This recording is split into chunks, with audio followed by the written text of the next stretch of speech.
Is Manish Arora. I am General Manager for Payjoy South Asia. Today I am going to demonstrate my product in the next 5 minutes or so and talk about how it aids financial inclusion. At the risk of stating the obvious, I'll start by saying that financial inclusion is a major global problem.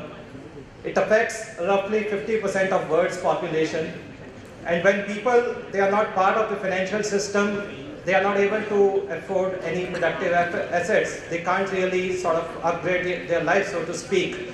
Even something as small as a smartphone is something which is unaffordable for people, so financial inclusion is a major problem. And I know that a number of FinTechs here are precisely trying to solve that problem, and that's a problem statement that we are also trying to solve. So how do we solve that problem?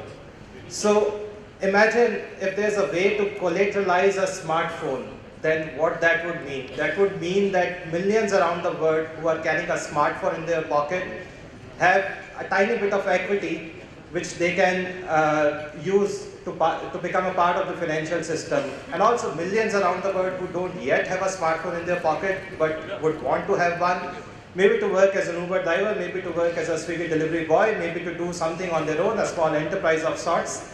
They will also be able to buy a smartphone because it has suddenly become a collateralizable asset, and it's something which allows them to be a part of financial system, the formal financial system. So how do we do it? So I'll just show you a demo which will take around 3 minutes or so. I'm going to show a video here on the screen, and I'll explain what you're going to see. But what you will see are 3 smartphones, all of which have our own app on it, Payjoy app, which is a software lock. So you will see how this app works. The first phone that you're going to see simulates phone for a customer who's been a good customer, as in making timely payments. And I'll talk about the second and third phone in a minute.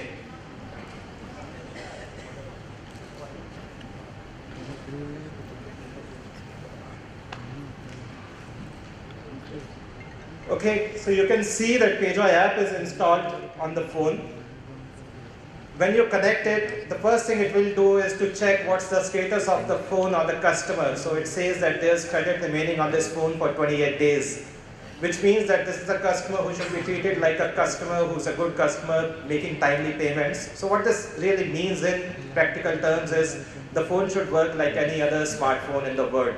So what you will see is just a few applications of different kinds, and I'll explain you the reason why I've chosen these applications. But essentially what you will see is applications working as you would expect on any other phone. For instance, YouTube is working as you would expect it to work, and you will see other apps as well. And the reason I chose these apps is because you might think that there's a lock which depends, which works on the basis of partnership with an MNO or a network operator. It's not the case. Even if you don't have it's not dependent on a network partnership, so things which require only Wi-Fi will not work. Right now what you are seeing is a camera which again works as it should work. So what you are seeing is a picture being taken, it's working as it is. I imagine it's pretty boring for you to see because what I am showing you is something which you always see all the time that you use your smartphone, but I think it will become relevant when I come to the second and third phones. So right now what you are seeing is the gallery. So you can see the phone, it worked like a proper phone because the customer was a good customer. Second scenario, a customer who's made timely payments but probably wants to sell this phone in grey market, taking his SIM out, wants to sell it to an unsuspecting buyer. So you see credit remaining 30 days, no SIM card inside. For the audience here who's not from India, in India SIM card is linked to an individual's KYC information, which means that if you want to commit a fraud, you would want to take it out. So what happens when you have taken out the SIM card? You can't really do anything. We saw what happened when we tried to see gallery. You couldn't do it. What happens when you try to look at YouTube? It doesn't work. What happens if you try to use the phone as a camera? That also doesn't work. So this phone is practically a brick. You will only be allowed to do certain things on this phone. So the third phone, the scenario is similar. This is a locked phone, but the reason it is locked is different. It's not because of a SIM issue. It's a customer who's not made a payment on time. So what happens here is very similar to second scenario. The phone is practically a brick, so nothing would work here. But I think an important thing to note here is as soon as you make payment on this phone, the phone will get unlocked immediately and in real time. So that is how it works. It essentially makes life of a customer difficult if they are not being a nice customer, but for a good customer, it's pretty unintrusive app. Doesn't really harm customer experience of using a smartphone in any way.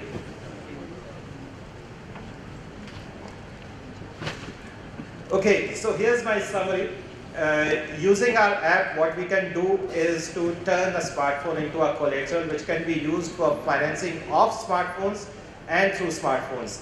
So it can be used to sell new smartphones as well as to extend credit on existing smartphones. You have a tiny bit of a collateral, maybe around 10-15K in value in INR.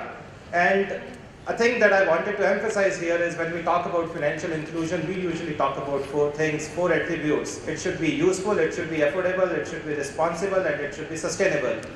So the way we look at this, and I hope you also share the same view, this is something which is very useful. Smartphone is something which is... Okay, I guess we are at the end of time for demos, so I guess I just stop here because it's just a summary. Why don't I take some questions?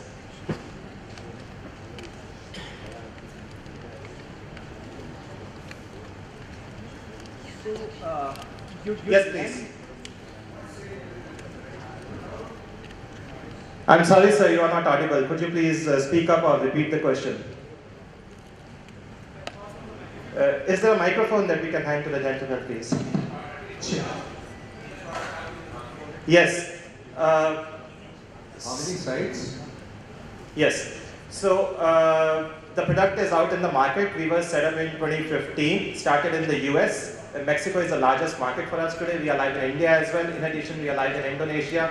We are live in Nigeria, a couple other African countries, and a few other Latin American countries that we have recently gone live in. So the product is live. Well, that's a great question, and it comes a number of times whenever I talk to people. So the reason the app cannot be installed is because we work closely with the OEMs to make sure that it's a secure app. So what this means is that there's a part, not our app, but there's a part which resides in the secure part of a mobile phone which can't really be manipulated. You can't factory reset it, you can't uninstall it, and it works pretty securely. So that's how we make sure that it can't be uninstalled. But once the obligations are over for a customer, then of course it's possible to uninstall the app. Any other questions? Something, sorry, it's a little basic. So I have a phone and I can borrow money from you, but as collateral you lock my phone. Is that the model?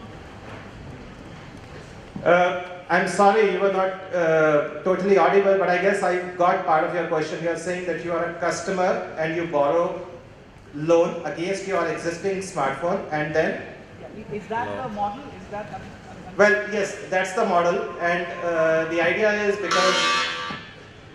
because it's going to make your life miserable, so you will end up being a good customer, right? So that's how we make sure that you make payments on time.